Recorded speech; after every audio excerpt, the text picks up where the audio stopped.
Om Sadashivasamārambhām Shankarācārya-madhyamām Asmadācārya-paryantāम् Vande Guru-parampārām. Om Sahana-vavatu Sahana-bhunaktu Saha-vīryam karvāvahai Tejasvinavadhitamastu ma vidvishavahai. Om Shanti Shanti Shanti. Om Tat Sat. Om Namah Shivaya. Om Tat Sat. Om Namah Shivaya.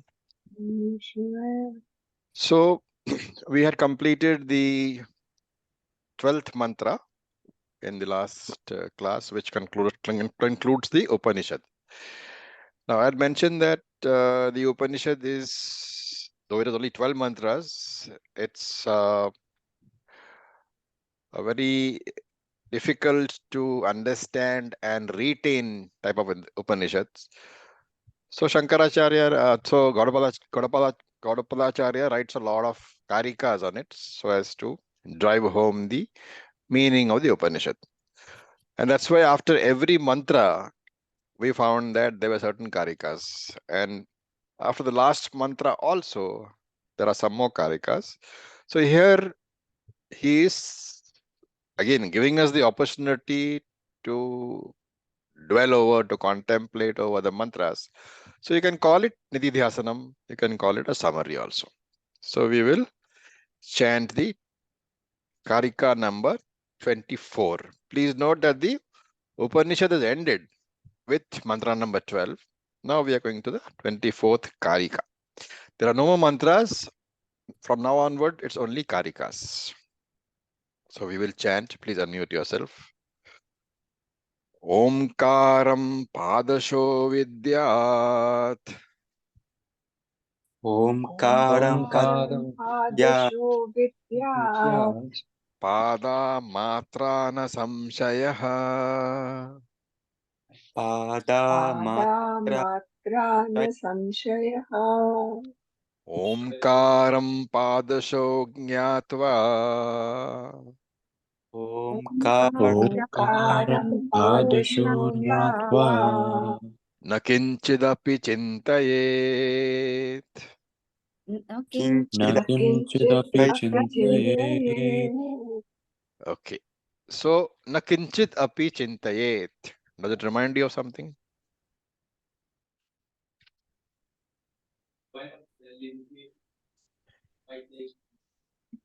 Anybody?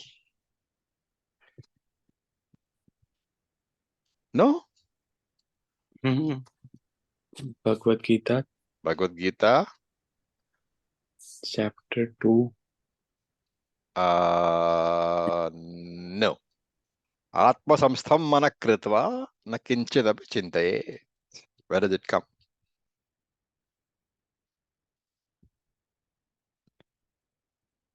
Well, just because you are in Upanishad doesn't mean you can forget the Bhagavad Gita.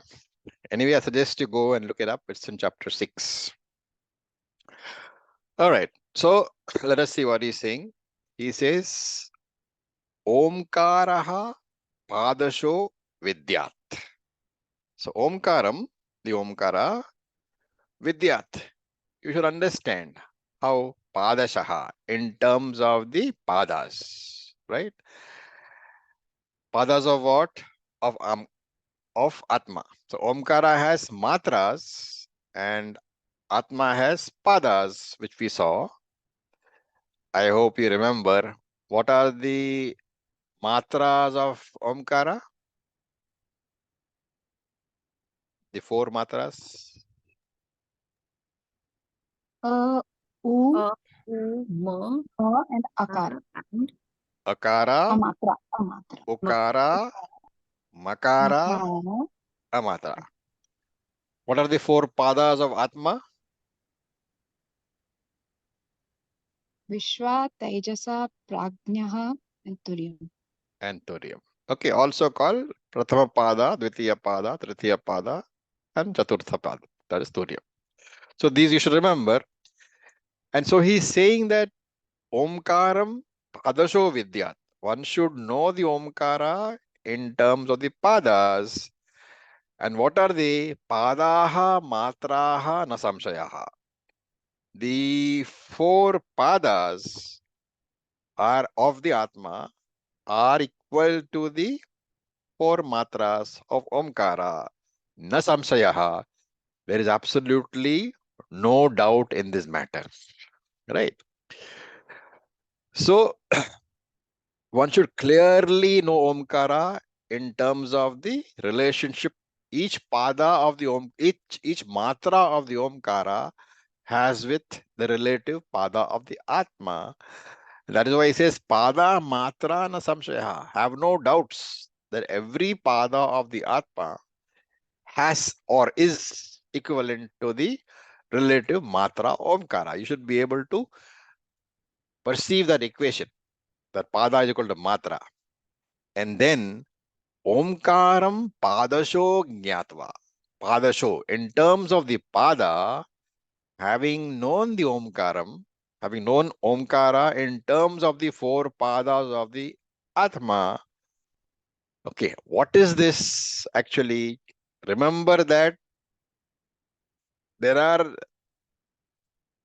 three matras, Akara, Ukara, Makara, and there is a matra also. What is the relationship of the three matras, that is Akara, Ukara, Makara, to a matra? What relationship can you say there is? In Vedantic terms, Akara is the, Amatra is the substratum, the Adhishthanam for Akara, Ukara, and Makara, right? It is a substratum for the three. Therefore, what is the relationship of the three to the substratum?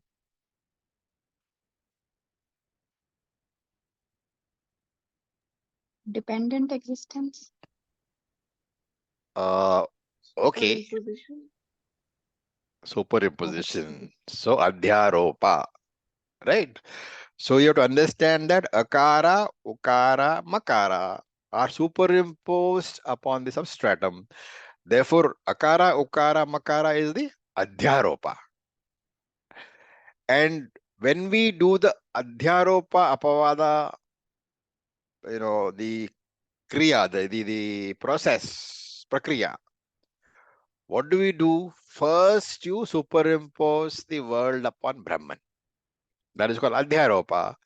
And later you negate the superimposition, leaving you with what? With the substratum, which is Brahman. That is called Apavada. Therefore, the first three padas, first three matras, Akara, Ukara, Makara, are the Adhyaropa. The Amatra is the result of the Apavada, negation of the three matras. Similarly, if you take the Atma, Tajasa, Vishwa, and Prajna are the superimposition upon Brahman, Turiam.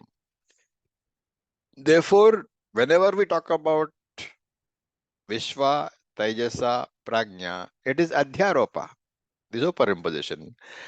And once having removed the superimposition, negated the superimposition through Apavada, the negation, what remains is the fourth pada, Turiam alone. And therefore, Amatra, which is arrived at after negating the three matras, is equal to Turiam, which is arrived at after negating the three padas. The Amatra and Turiam are the result of Apavada, negation. Does it make sense? Yes. Any doubts? Okay. So once you have, we are talking about meditation, right? Nididhyasana. Once you have negated the three padas and the three matras, you have reached Amatra, you have reached Turyam. And therefore he says, Na kinchit api chintayet. You should thereafter have no thoughts about anatma. Why? Because you have negated all the anatma and you have reached the atma alone. So, na kinchit api chintayat literally means should not have any thoughts at all. But we should understand that at this point of time, I have reached the Swarupam, Turyam, the silence, the Chaitanyam, consciousness principle. I have understood. I have negated the entire Atma, Anatma. All the words, they belong to the Anatma. All forms, they belong to Anatma. And once having negated all that, names, forms, words, everything, there is only silence. And therefore, na kinchidapi chintayet. I should abide in that silence in my nididhyasanam. That silence is what? That silence is I, Brahma, Asmi. I am Brahman. Okay, now we look at Karika number 25. Please unmute yourself. We'll just chant the Karika.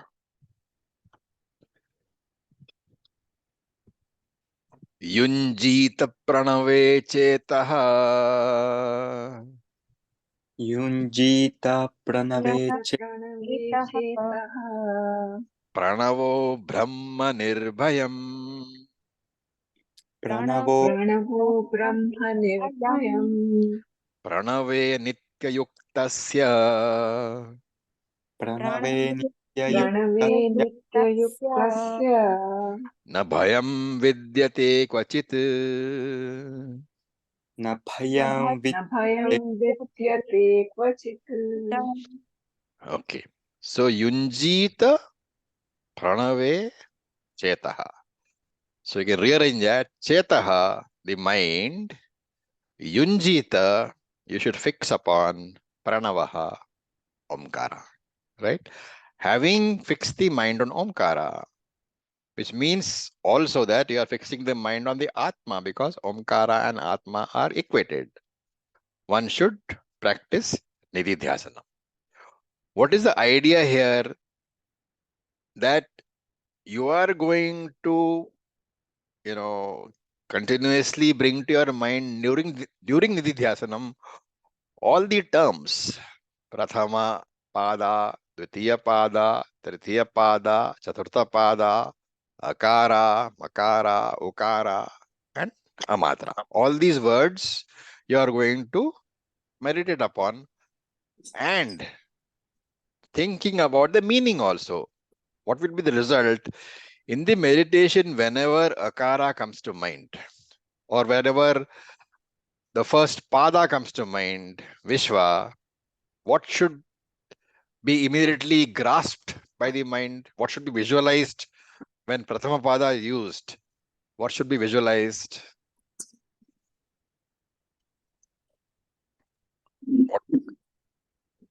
What is the relationship which should come into mind the moment you say Prathama Pada, which is what? Vishwa.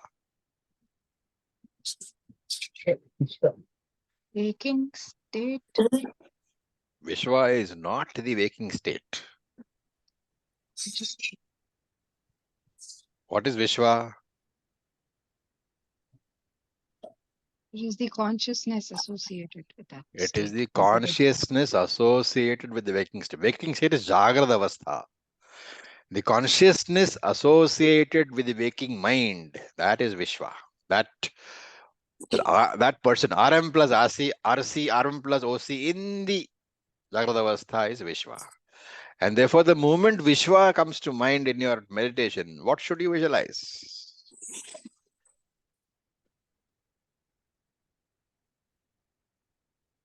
Anybody? I, the Atma associated with the waking state, the Sthula Shariram. The meditation upon the finite is not going to give you anything. You're already finite. Why do you want to meditate upon finite things? So when you say that we are using Prathama Pada, Vishwa, remember that the visualization is not the individual body mind complex. The visualization is samashti, which means what should come to mind? Virat or Saguna Brahman. Virat Ishvara should come. Ishvara. Virat Ishvara should come to mind immediately, right? Similarly, when you meditate upon Dvitiya Pada, which is Taijasa, Hiranyagarbha should come to mind immediately. Similarly, when you meditate upon Prajna, Antaryami should come into mind. Unless this visualization becomes, effortless, the Omkara Nididhyasanam has no meaning. And that is why I said it is not enough to have just heard this, the commentary once or twice. You have to continuously meditate upon the sound, upon the words that we have used. What are the meanings? Unless the meanings are properly associated with the words, which is to say the pada should immediately evoke the padhartha in you. The word should immediately evoke the meaning of the word. Unless that is effortless, prathama pada, dvitiya pada, they are just sounds. They have no meaning, right? And that is why nididhyasanam is very, very important. So when you are saying that I should be doing nididhyasanam here, it means that the moment I sit in meditation, akara, ukara, makara, the Jagrat Prapancha, the waking world, Virat, the Swapna Prapancha, Hiranyagarbha, Karana Prapancha, Antaryami should immediately pop into mind, right? And when you are meditating upon the silence, the amatra, or the turiam, what should happen? You should have negated the three prapanchas as non-substantial, right? You should understand that there is no substance called Virat. There is no substance called Hiranyagarbha. There is no substance called Antaryami. They are all non-substantial. The only substance is Turiam Brahma, right? And therefore, with sufficient amount of meditation, the initial stages, Akara, Ukara, Makara, you should be visualizing the three worlds, right? Virat, Hiranyagarbha, and Antaryami, or Sthula Prapancha, Sukshma Prapancha, and Karana Prapancha. You should be visualizing. But when you have been in that Nididhyasanam for some time and you have come to Turiam or Amatra, you should be able to perceive the absence of the three worlds. The three prapanchas are not there. The worlds do not have any substance at all. This is the assimilation process. This is called Nididhyasanam. So there is of course a direction which you take. When you come from Akara to Ukara, you are coming from Sthula Prapancha, the gross universe, to Sukshma Prapancha, subtle universe. In the process of coming from Sthula to Sukshma, Sthula Prapancha must become Mithya, right?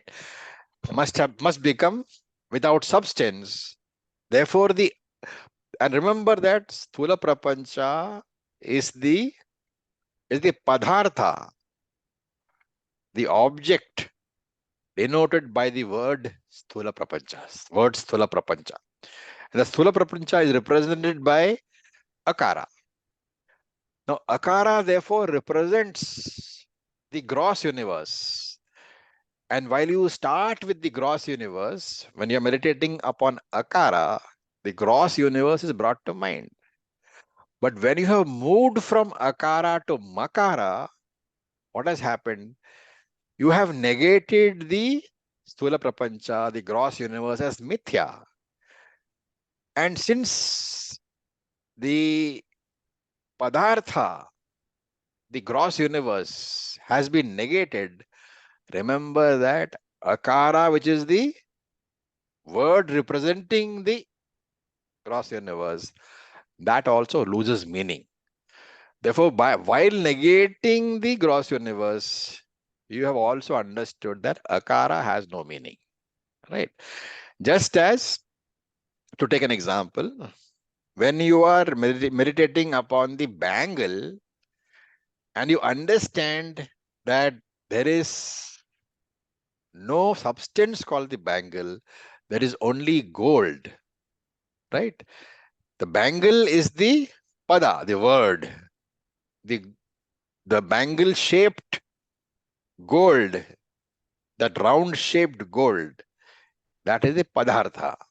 But when you have understood that there is no substance called the bangle, it is only gold, the padartha has been negated.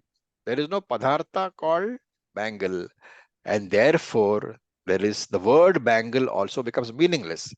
Similarly, when you negate the gross universe, the word representing the gross universe, akara, also becomes meaningless, right? And similarly, you go to the, from Sthula Prapancha, you go to Sukshma Prapancha. At that point of time, you negate Sthula Prapancha. When you move further from Sukshma Prapancha to Karana Prapancha, you are negating the Sukshma Prapancha also. And therefore, you are negating Ukara also, right? That is the second step.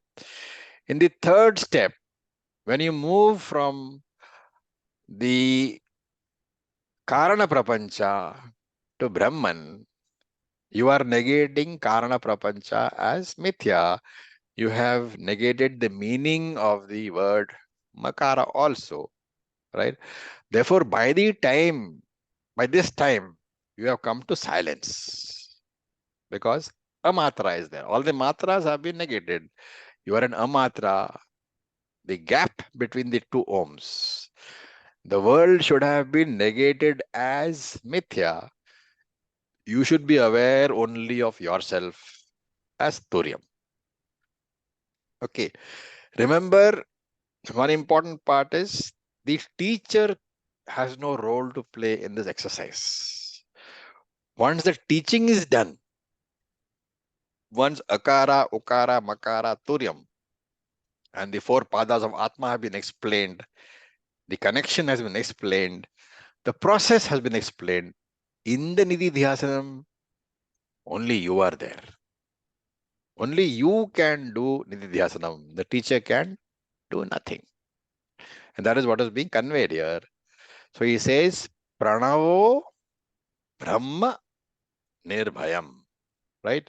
What has first happened? You should be focusing your mind, Chetaha Yunjita Pranavai, on Brahman, which means the whole process of equating Pranava with the world has to be done. Okay, now if you take Pranava itself, if you take Pranava has two distinct components. Of course, there are four, but we can classify them into two. So you akara, ukara, makara, you have to take it together. For the second classification, you take akara, ukara, makara together. It is called what? Saguna Brahman. And you take amatra separately, that corresponds to Nirguna Brahman. And therefore, when you say Om, during the time when you are actually enunciating the Om, the chant of Om should bring Saguna Brahman to mind. When the Om is done with, you fall into a silence before the next Om starts. That silence corresponds to Nirguna Brahman. So during the chanting of the Om, you are focusing both on Saguna Brahman and on Nirguna Brahman. Right? So Saguna Brahman is what? Virat, Hiranyagarbha, and Antaryami. Right? Virat Ishvara, Lord Brahmaji, Hiranyagarbha, Antaryami is called Ishvara. The combination is called Saguna Brahman. All this we have done in Tattvabodha. The silence part of Omkara is Nirguna Brahman. And this one has to learn. One has to learn this and know that as Saguna Brahman,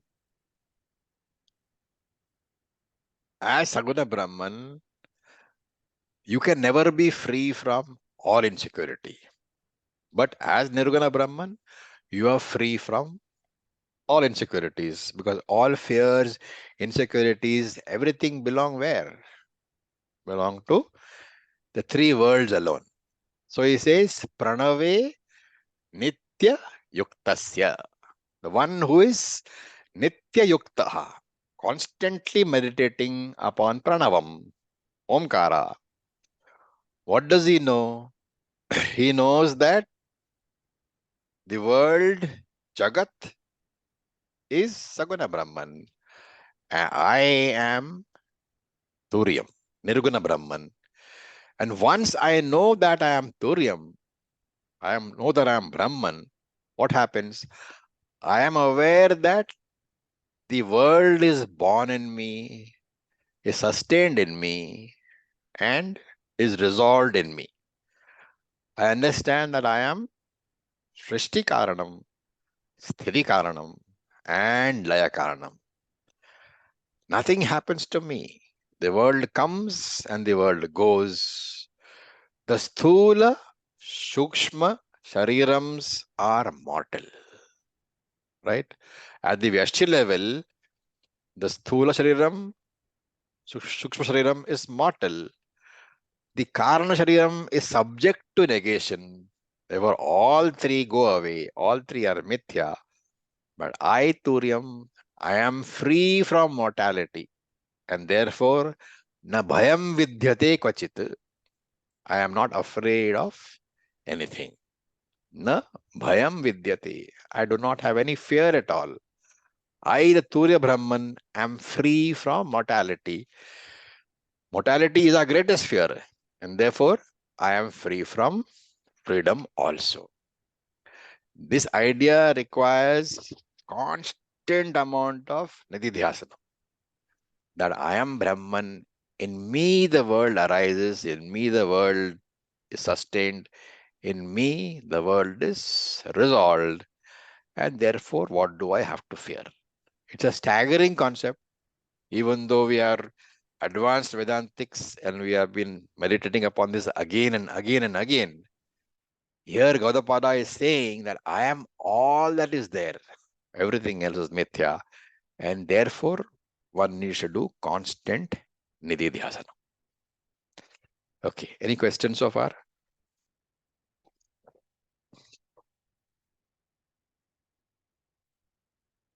All right, so we go to Karika number 26. Please unmute yourself. We will chant. Pranavo param brahma. Pranavo hyaparam Brahma.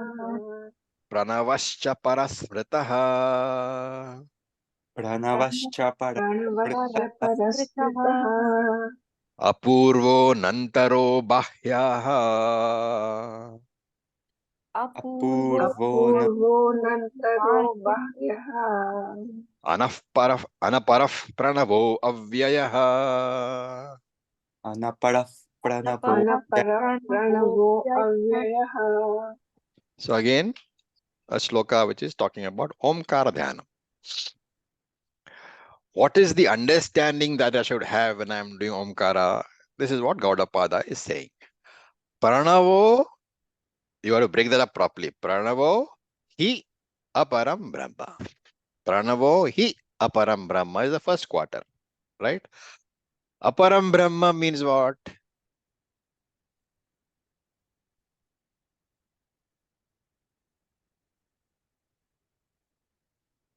In Veda. Sorry, go ahead. The lower Brahman, the Saguna Brahman. Aparam Brahman means the lower Brahman. The lower Lower aspect of Brahman, Saguna Brahman. Where did we read this section? Like chapter 7, right? Krishna defines aparam nature and param nature. Aparam nature consists of the world and all that. He says there over there. That is what the reference is to. Pranavo hi aparam Brahma. Pranava itself is the Saguna Brahman. And when you say that, you have to have it very, very clear in your mind. Here, Pranava represents only three matras. Amatra, Umatra, Akara, Ukara, and Makara. Aparam Brahma means a, u, and ma. Therefore, Pranavo hi aparam Brahma. Om itself is the lower Brahman, is Saguna Brahman. And this is representing Amatra, Umatra, and Makara. Akara, Ukara, and Makara. Right? That is the lower Brahman. And then he says, Pranavascha Param Smritaha. Pranava itself, Param Smritaha, should be known as the higher Brahman also, the Nirguna Brahman also. Here, Pranava represents Amatra only. So in the first quarter, Pranava means Akara, Ukara, Makara. In the second quarter, Pranavaha means Amatra only. Therefore, the first quarter of this Karika says that Pranava is Saguna Brahman, Apara Brahman, lower Brahman. And second quarter says Pranava is also the higher Brahman, the Nirguna Brahman.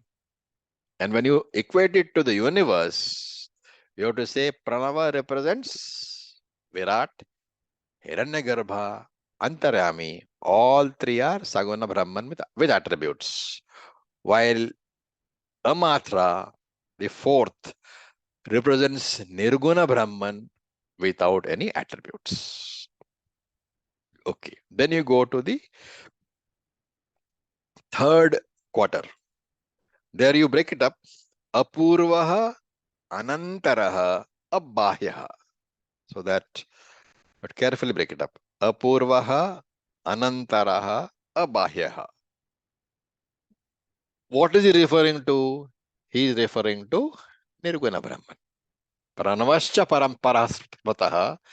That Brahman represented by Amatra, that Brahman is Anantaraha, without any other. Antara means other. Anantaraha means without any other, without a second thing. So that is why he is saying Anantaraha Abhahyaha. You can take Anantara as Antaram means inside. Anantaram means which does not have an inside. Bahya means outside. Abhahya means without an outside. Therefore, Anantaraha Abhayaha means that which has no inside and no outside. Basically meaning that there is no second thing at all. That Brahman has nothing else inside and nothing else outside, which means there is no entity other than Brahman. So Anantara Abhayaha, literally meaning without inside and without outside, has to be taken as this Amatra Turiam, this Brahman, is without any duality. It has no other entity outside or inside. And to understand that, you can think about the bangle and the gold, right? You can very well say that the bangle is not inside the gold and the bangle is not outside the gold also. Can we say that?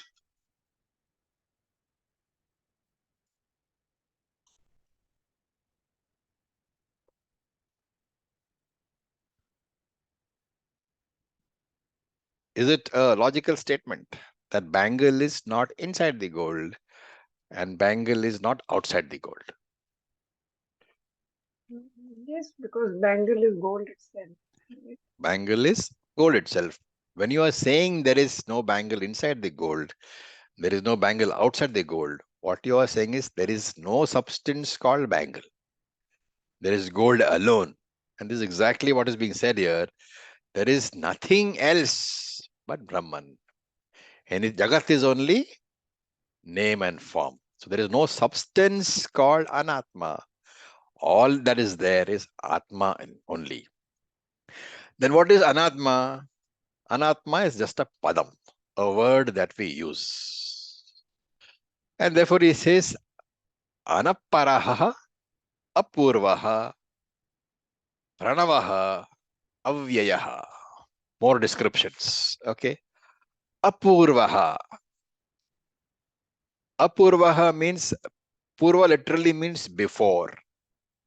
Apurva means without a past. This Brahman has no past. Apurvaha. Which means what? How shall I interpret?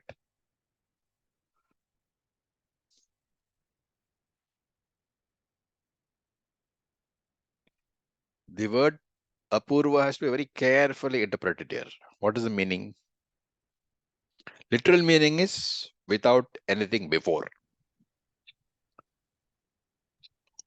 There is no cause, no karanam for it. There is no karanam for it. Apurva means there is no karanam. And anaparaha. So paraha means something else here. Anaparaha means there is nothing else. There is no other entity which has the same species as Brahman. And therefore, anaparaha here is without a karyam. So apurvo anaparaha means this Brahman is karana karya vilakshanam. It has neither a cause nor a product. And therefore, avyayaha. Avyayaha we all know. Free of shadvikaras, free of the 6 changes. And therefore, this Brahman is beyond kala, time, and is beyond desha, space. Net to net, Brahman is karya, karana, vilakshanam. It is beyond any product. It has neither a product nor a cause. It alone is. And if it alone is, it was not born, and there is no place where it is everywhere. Therefore, free of time, free of the bondage of time, and free of the limitation of space. Okay, we look at Karika number 28. We will chant Sarvasya Pranavo Hyadihi.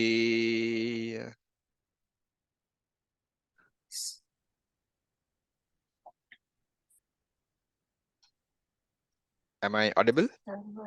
Sarvasya Pranavo Hyadihi. सर्वस्य प्रणवो यादिः Madhyam Anantastatthaiva cha.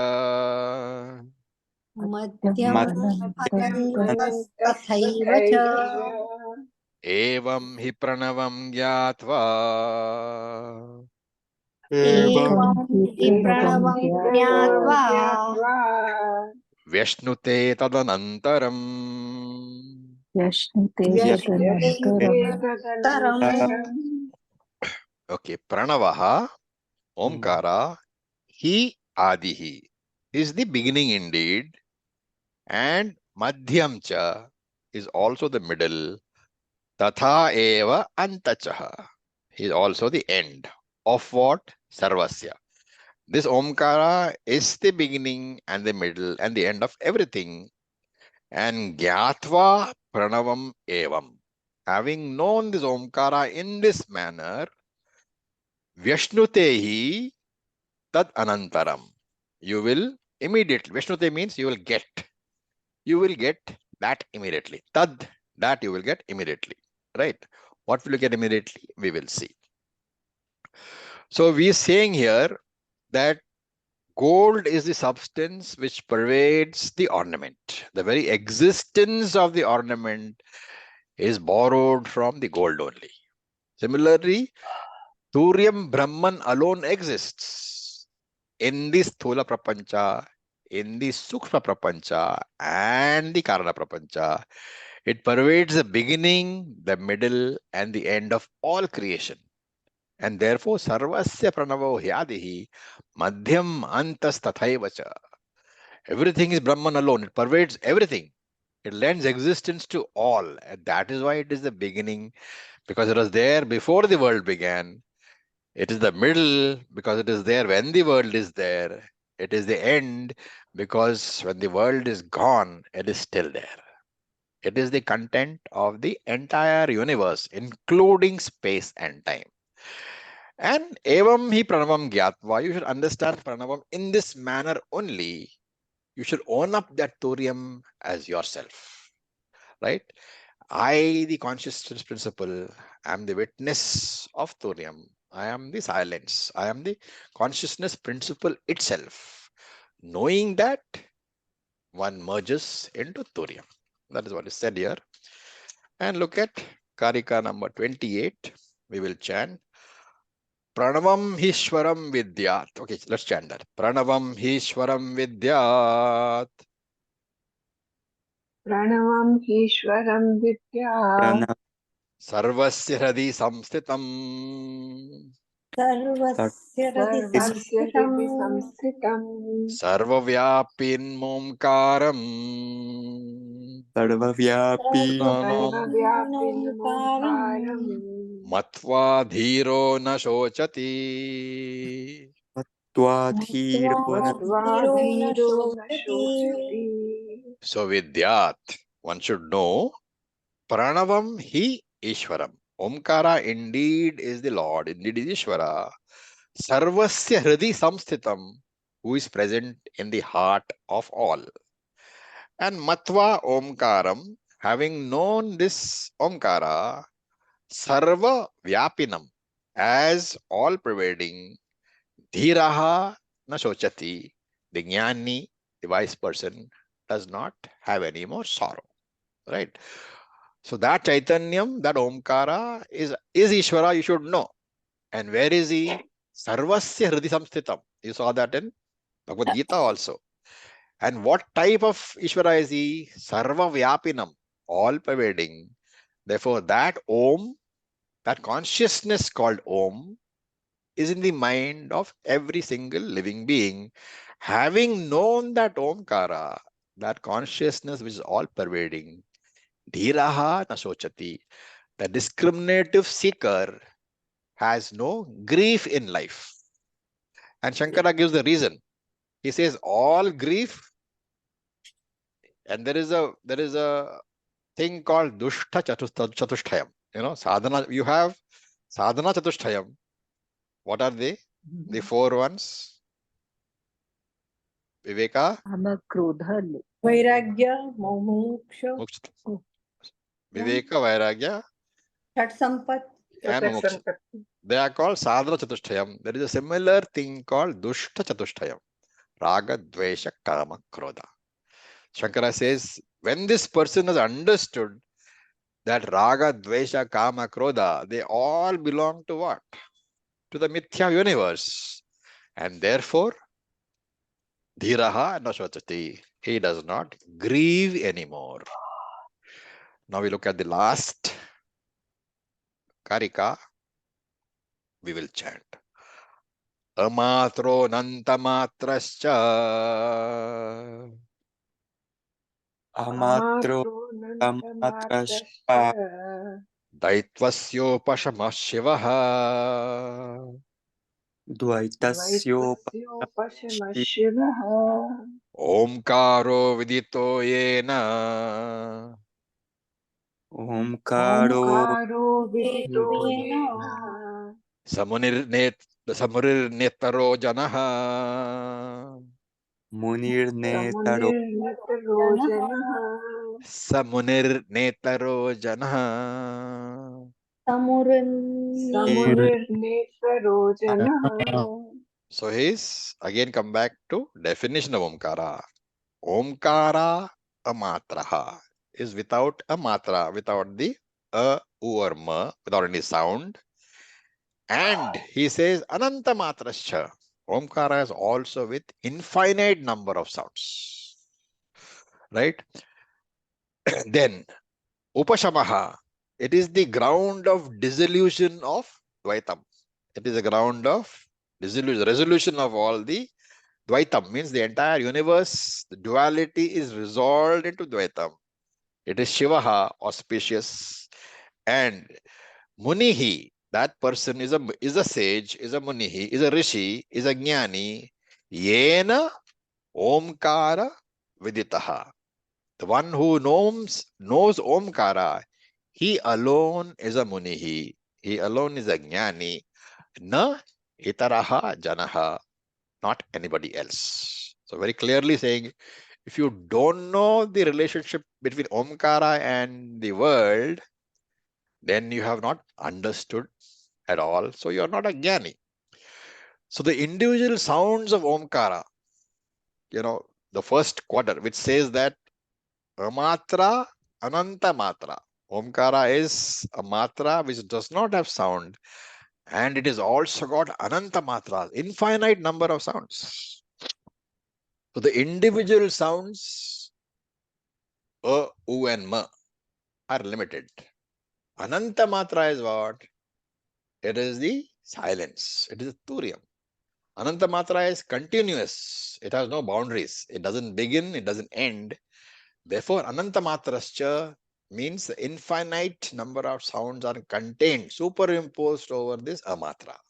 Amatra is silence consciousness without limitations. Matrascha, U, and Ma are the sounds, right? So people, in meditation, people enjoy the silence and they think they are in Turiam. People say also, I enjoyed Turiya Avastha, but it is not. Why? Because the silence in meditation is relative silence, finite silence. The moment you come out of meditation, silence disappears. All the sounds come back.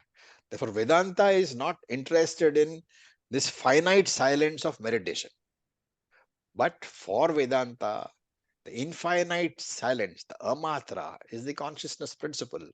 And therefore, Ananta Matrascha, the absolute silence. And this absolute silence is what? Dvaita Upashamaha. The entire world resolves into that Turiam, because there is no other substance other than Chaitanya.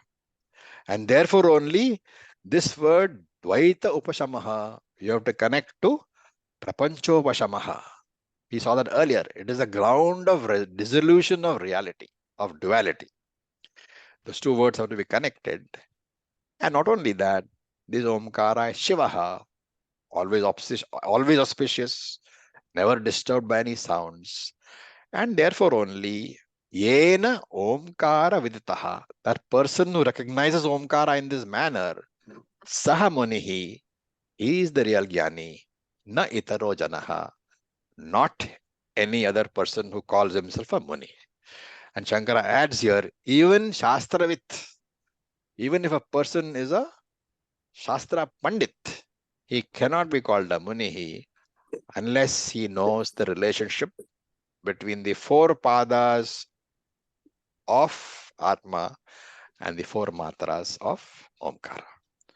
So with this, we'll end for the day. Any questions? And this is the end of the first chapter. In the next class, we'll start the second chapter. From now on, it is only Kaarikas.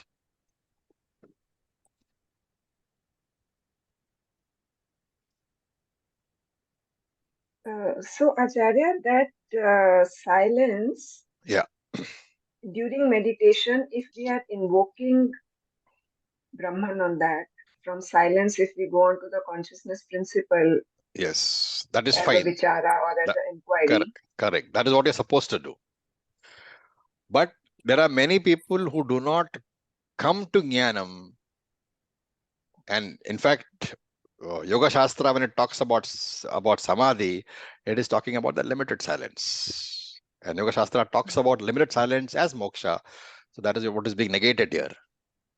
That limited silence is not anantaha, because it begins when you go into Samadhi, ends when you come out of Samadhi. It has nothing to do with moksha. It's an attribute, the state of the mind. Vedanta doesn't, particularly care about states of mind, because you are free of the mind.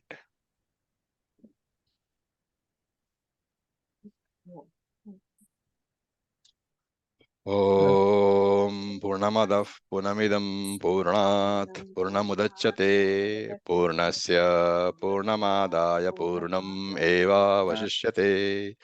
Om Shanti Shanti Shanti. Om Tat Sat. Om Namah Shivaya. Thank you for your patience. Om Om Om. Thank you. Thank Thank you. you so much.